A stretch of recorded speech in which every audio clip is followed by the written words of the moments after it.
आज सुनु भाई भल कथाटी मन रख। आज आलोचना करवा पिंपुड़ी परी मरी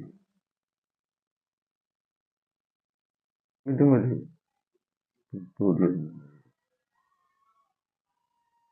परी कौन मरी घरे सब पिंपुड़ी हमें एवं सीना ग्रामासीन भारी है आम छुआ बेले किरोसिन सब पकाती नहीं कौन पिंपुड़ी गात पर किरोसिन ढाली दिखते से कौन जितक पिंपुड़ी सब थे एकाथर सब मरती है से जो मरे सब मंदा खाई मरे चकड़ा चकड़ा है मरती नहीं ना एवं ग्रामासीन होगा ये कौन सब गोटे कि खड़ी कौन गार मार्च लक्षण रेखा सब गार मार्च आम छुआ बेले कौन से तो सब किरोसिन थिला ना किरोसिन था ना हलदी पकाती ना पाउंश नहीं पकई दिखते कहते नहीं ना जमती मरती सेमती मरण खंडा आसी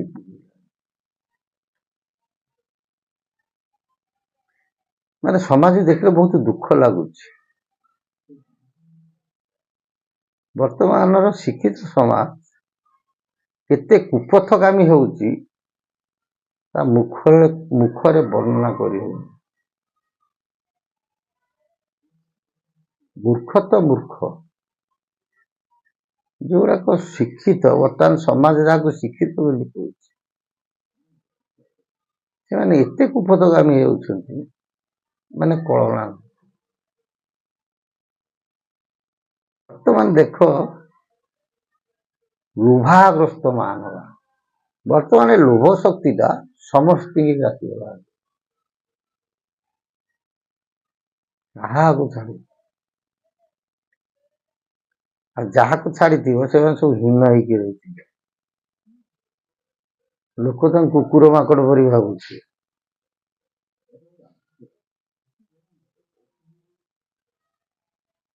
हाँ कि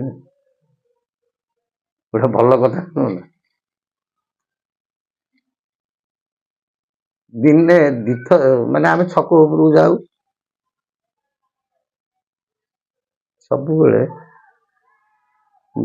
पेंट सार्ट पिंधिक छक जाऊ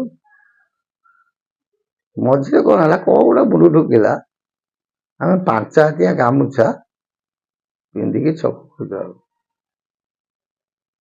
आम छके गोटे बणिया दुकान अच्छी पदार बसिक से दुकान कर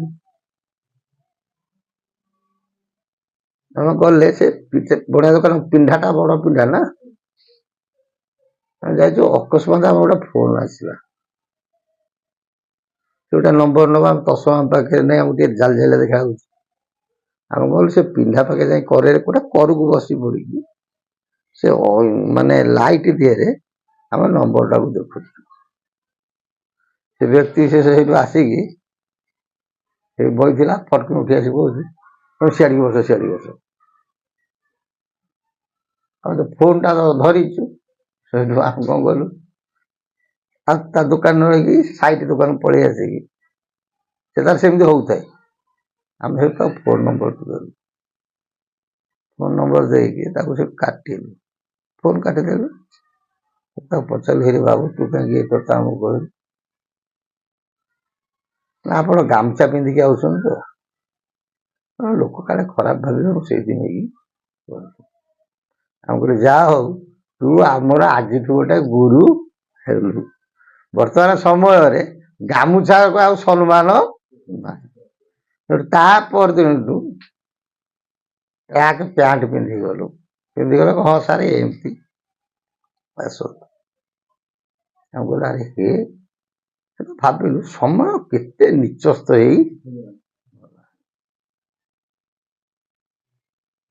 बुझे गोटे ढेग आम बापा कहती पुओ सब मन रखिथु भेक देखिले भिक पकेट पचे पैसा न थाउ यदि चिकिया तमें अच्छ ताले ये कलिजुग तुम समझे सम्मान देवे है धोती पिंधिया को सम्मान विचित्र समाज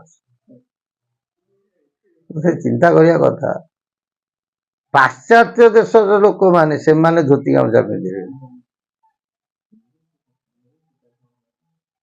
ବୁଝି। କିନ୍ତୁ ଆମେ ଧୋତି ଗାମୁଛାକୁ ଆମେ ପରିତ୍ୟାଗ କରୁଛୁ। ଏଇ ତ ସଂସାର। ଯାହା ହଉ, ତେଣୁ କଳିଯୁଗର ବ୍ୟକ୍ତି ବିଶେଷ ବର୍ତ୍ତମାନ ଏତେ ଲୋଭାସକ୍ତ ଯାହାକି କଳନା ନାହିଁ। ଦେଖ, ଗୋଟେ ବୃଦ୍ଧ ବ୍ୟକ୍ତି ହେଲେ ମଧ୍ୟ ସେ ଚାଲି ପାରୁନଥିବ, ତାକୁ ମଧ୍ୟ ଲୋଭାଗ୍ରସ୍ତ।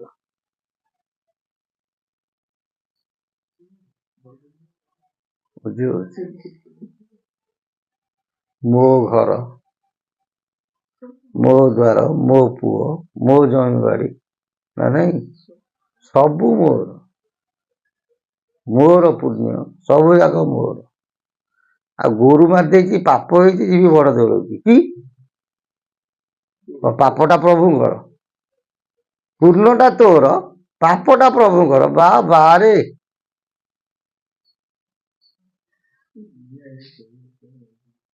ସାଧାରଣ କଥା ମନୁଷ୍ୟ ସମାଜ ଚିନ୍ତା କରିବା କଥା। କୁରୁ ସଭା ତଳେ ଯେତେବେଳେ ଦ୍ରୌପଦୀ ଗୋଟିଏ ନିଜର ଲଜ୍ଜା ପାଇଁ ଗୋଟେ ହାତରେ ଶାଢୀ ଧରିଛି, ଗୋଟେ ହାତରେ ପ୍ରଭୁଙ୍କୁ ଡାକୁଛି, ତଥାପି ପ୍ରଭୁ କଣ କଲେ? କର୍ଣ୍ଣପାତ କଲେନି।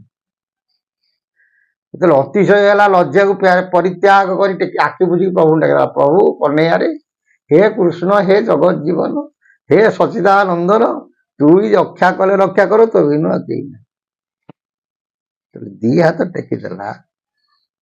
ପ୍ରଭୁ ତାକୁ ଏତେ ଲୁଗା ଦେଲେ, ଧୂସା ଭିଡି ଭିଡି ଭିଡି ଭିଡି ରୋଷେଇକି ପଡିଲା। ହଉ କି ନାହିଁ? ଆମେ କଣ ଶିଖୁଛେ, କଣ ଜାଣୁଛେ? ଖାଲି ମୋର, ମୋ ଟଙ୍କା, ମୋ ସୁନା, ମୋ ଗାଡି, ମୋ ଘୋଡା, ସବୁ ମୋର। ଆରେ ତୋର କି ଘର? ଗୋଟେ ଘର ଆମେ କରିଛେ, ଘରେ ଆମେ କେତେ ସମୟ ଶୋଉଛେ?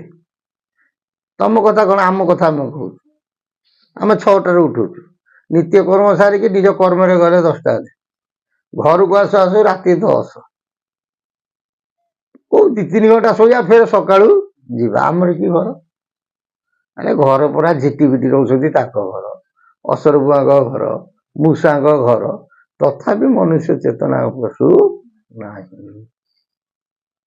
ମହାପୁରୁଷ ଅଚ୍ୟୁତ କହନ୍ତି, ହେ ରାମ, କଳିର ଶେଷ ସମୟ ଯେତେବେଳେ ଆସିବ, ସମସ୍ତେ ଖାଲି ମୋର ମୋର କହିବେ।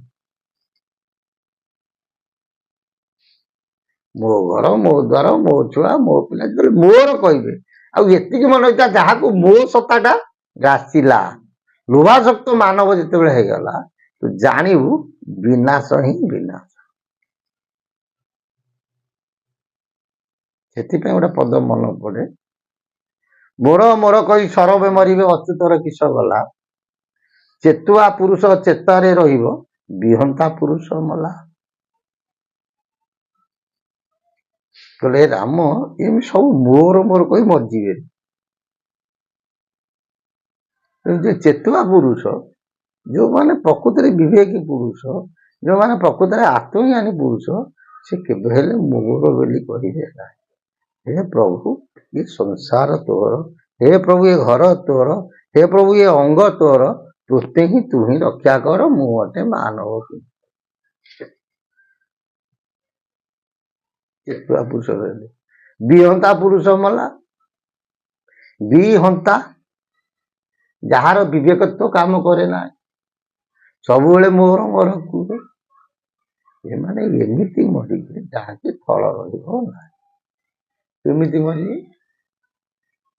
ଉଭା ଧରନ୍ତକ ଲଗା ହରି ନେବ ପୋତା ହରିବ ବାସୁକି, ବଡ ବଡିଆ ଯେ କେହି ନ ରହିବେ, ବୁଝିଲେ ଯେ ରାମ। ହେ ରାମ, ଏମାନେ କେମିତି ମରିବେ? ଶୁଣ, ପେଟକୁ ମାରି ଯୋଉ ଧନ ରଖିଥିବେ, ତାକୁ ରଜା ନେଇଯିବେ।